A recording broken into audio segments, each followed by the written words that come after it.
उर्दू जो है right hand से लेफ्ट हैंड की तरफ लिखी जाती है। ये है अलिफ, ये सीधा होता है बिल्कुल। देखिए हिंदी साउंड जो होता है ये आ की तरह करता है, ठीक है।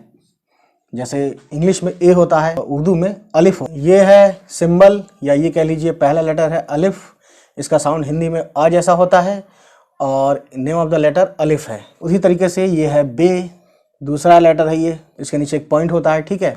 उर्दू में बा साउंड बे से होता है और हिंदी में बा से होता है, ठीक है ना। और इसका नाम, ठीक है, क्योंकि ये लाइन, ये कॉलम है, ये नाम है लेटर का और ये अल्फ़ाबेट्स हैं और ये कैसे साउंड निकलता है, यानी पे नाम है इस लेटर का तो पे का साउंड पा जैसा होता है, ठीक है। ते, ये ता साउंड पैदा करता है, आता है टे। बे पे ते टे, बस इसमें नुक्तों का और इस सिंबल का फ़र्क है, बाकी लिखा जाता है सेम। बस बे में नीचे एक नुक्ता, पे में नीचे 3 नुक्ता।